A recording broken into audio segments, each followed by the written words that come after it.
Okay, Assalamualaikum warahmatullahi wabarakatuh dan hai guys.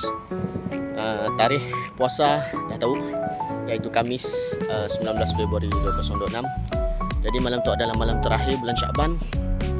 Jadi kita disebabkan kita terlanjur jadi vlogger, kita teruskan disebabkan oleh nasihat kita punya sifu-sifu yang boleh teruskan usaha konsisten dan sebagainya.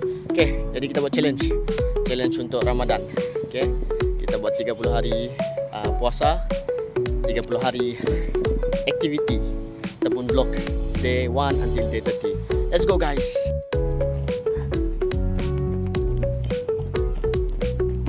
Okay, itu adalah aktiviti yang pertama.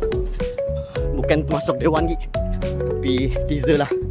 Mungkin itu adalah aktiviti kita untuk bulan puasa, iaitu fokus untuk buang kalori ataupun hilangkan lemak. Jadi dah lama dah kita si jogging ataupun walking. Jadi this time walaupun pace ewah-ewah, kita teruskanlah tarian kita untuk malam terakhir Syaban. Okay, esok dah start tarawih. Jadi kita mungkin ada aktiviti lain kita nantikan. Okay, let's go guys. Okay, sebenarnya pun sambut Chinese New Year X Ramadan.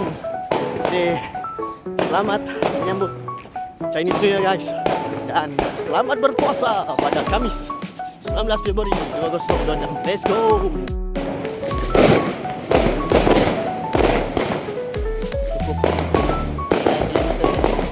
untuk setelah sekian lama aktiviti dia ada. Jadi kita buat 3 km untuk malam ni. Terusnya kita akan fokus dengan Ramadan, pesta ibadah. Jadi jangan lepaskan peluang lah. Okay, ambil setiap masa, setiap detik untuk melakukan ibadah.